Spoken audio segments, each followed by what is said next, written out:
Boker Tov, good morning, everybody, and thank you for joining us, and thank you to Raya and Mordechai for hosting and broadcasting today's shir. Excuse me. We are learning now Pirkei Avot, Ethics of Our Fathers, Pirkei Avot, Chapter 4, and today we're going to learn Mishna7, Mishna7.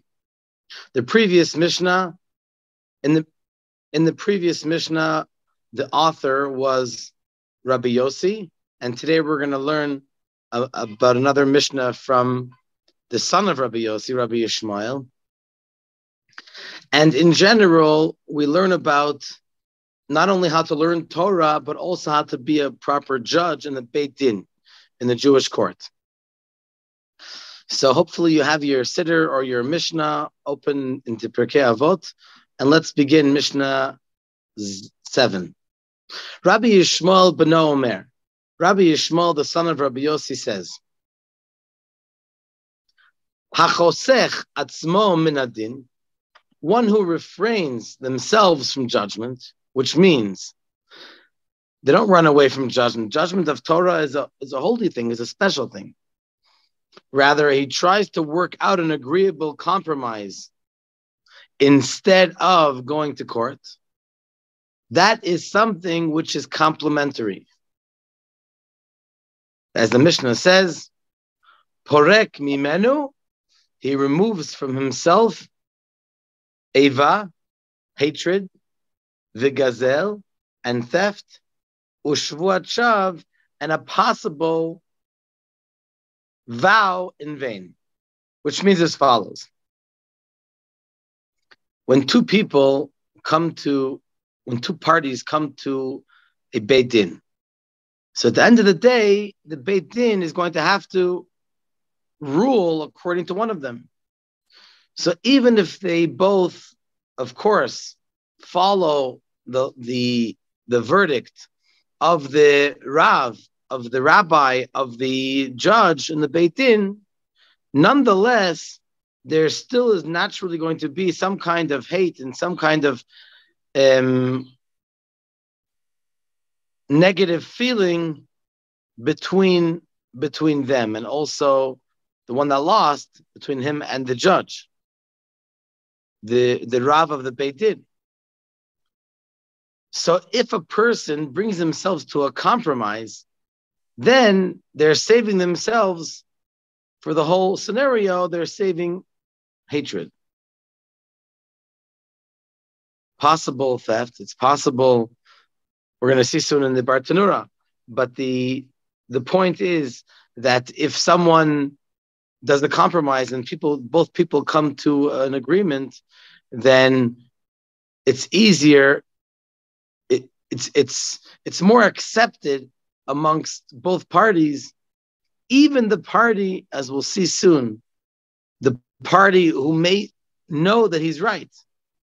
But the fact itself, they're coming to a compromise, is a greater feeling of admitting and coming and agreeing to the compromise, as opposed to the judge imposing his ruling upon them, which can be similar to an idea of theft.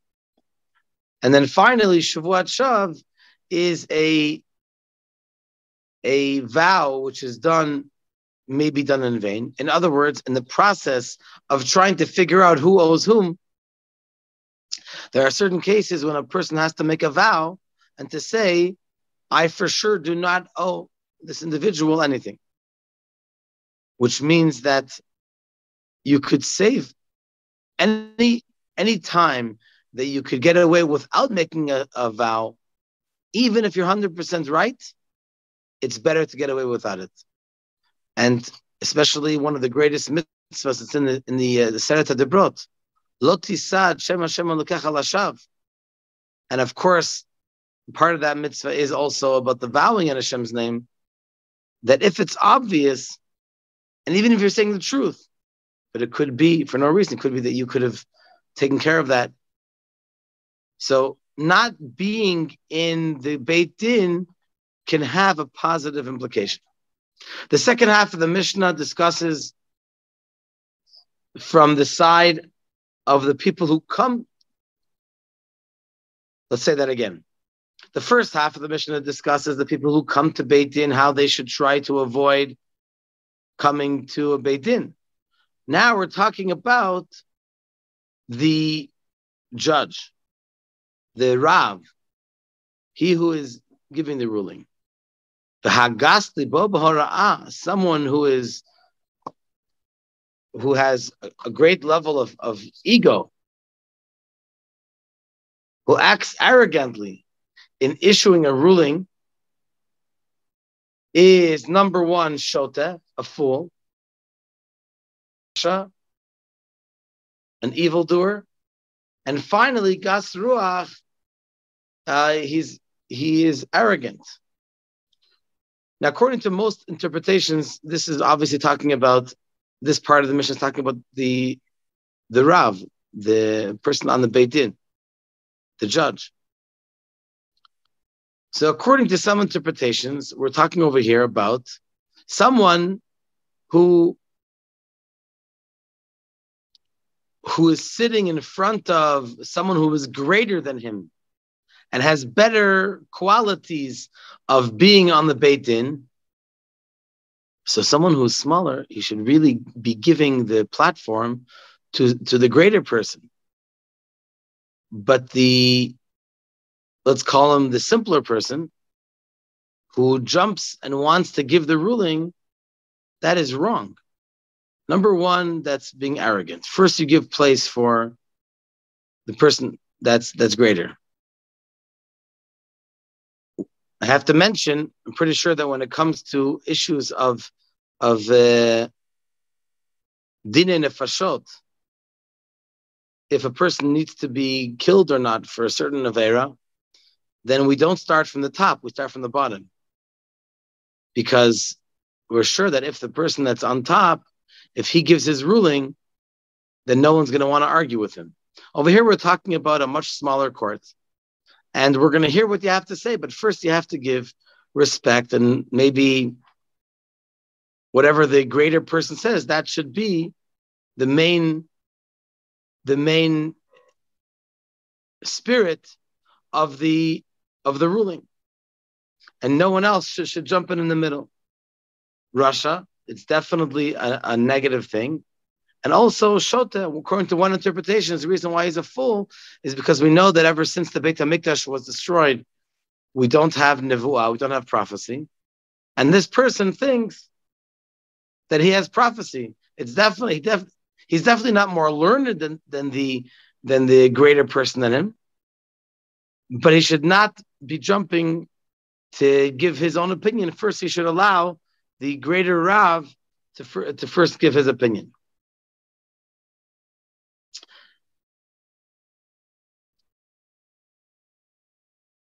Okay. Now, in the beginning of the Mishnah, we mentioned that it's talking about the first half of the Mishnah is discussing someone who comes to the Beit Din. So according to the Bartanura, there are some interpretations that say that this is talking about the judge, the Rav. So what does that mean? He doesn't run to be part of the Beit Din. He knows there are greater people than him, and he says, please, you should be the one to give the ruling. So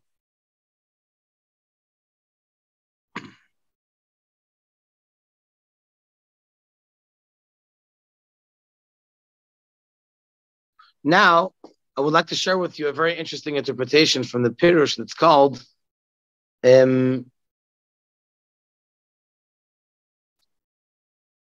one second, please. Just trying to find it. It's very interesting. It's called the Notzer Chesed. This commentary says as follows: that when we say in the beginning of the Mishnah that two people that come to court, they should rather, instead of going to court, they should rather do a compromise.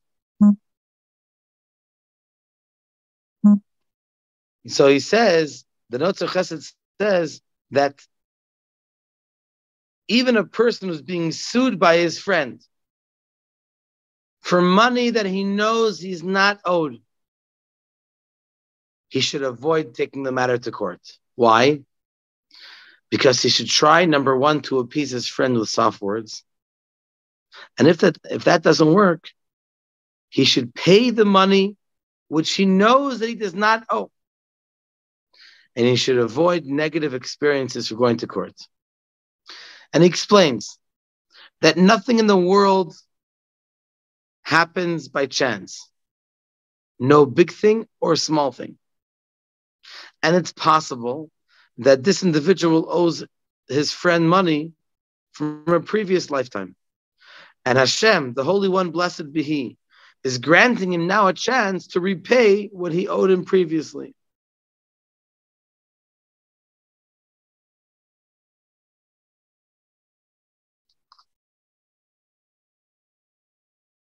And it brings forth a very interesting scenario where there were two tzaddikim who, the Notzer Chesed takes it a step further. He says, not only is it that the two individuals may have had previous dealings in a previous lifetime, but he says also the judge could have also been involved. And he brings two examples. We'll see it in a second. But I just want to explain this first. And that is that the fact itself that the judge is involved in this case, it didn't have to be him. It could have been another Rav, it could have been another Beit Din. And even a person who is so great and he's responsible, he's a Rav of not only of a shul, but also of a city or a country. But by divine providence, this case came before him. That means he has a connection. We're not sure exactly what the connection is, but even it might be a very, very strong connection. To the extent that we're going to see in a moment of two tzaddikim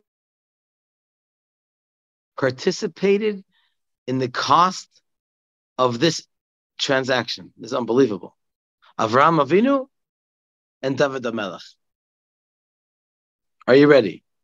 Avraham Avinu, our patriarch, he performed charity before justice. David HaMelech, King David, he performed justice before charity. Avraham was obviously the head of the Beit Din in his times. And so when two people came before him, one demanding 100 zuz, the currency of that time, or let's say $100 from the other, Avraham Avinu would take out $100 of his own money and give it to the plaintiff. And he would say, now present your arguments. If they came to an agreement, then Avraham would request the return of his 100 zuz. But if they did not come to an agreement, Avraham would say, divide my $100, my 100 zuz, between yourselves and go in peace. He saw himself to be part of the issue, and he helped find the solution. David HaMelech was similar, but a little different. David would perform justice before charity. Once the defendant was found guilty, then David HaMelech would pay the 100 zuz from his own pocket. Why? This was his way, first doing the judgment, and then we'll see afterwards if I need to be part of it. Avraham was total chesed. And so even before they had a chance to open their arguments, he right away took out the money. He wanted to be part of the solution.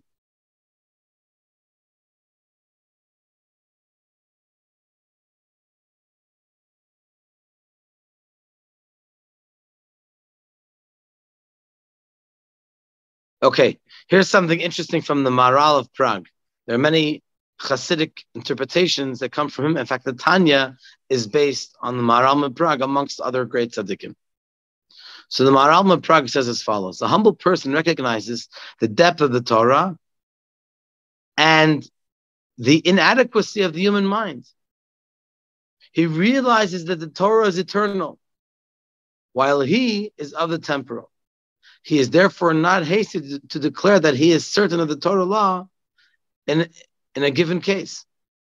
He knows that the Torah ruling is the truth.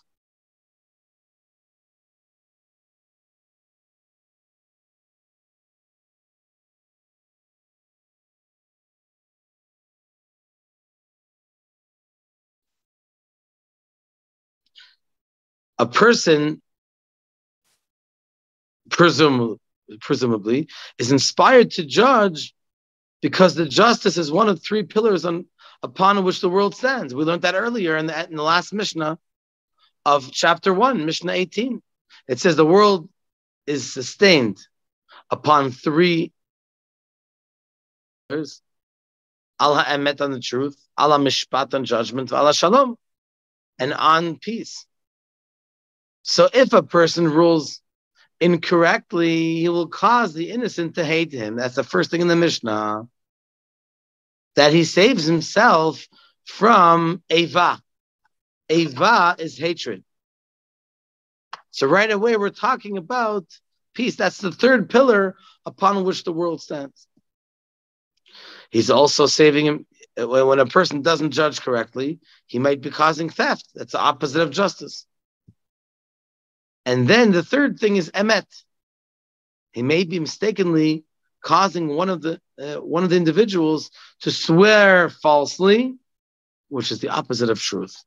So here we see it's not just three things out of the hat that a person can be causing by going to court or by judging not properly. Could be going against these three pillars on which the world stands. So therefore, the Mishnah chooses these three concepts. But thank you very much for joining us. Bezrat Hashem, tomorrow we're going to learn Mishna7, Mishnah 8. Have a wonderful day, and we're looking forward to Mirz Hashem. Tonight there will be a special shir. All the best.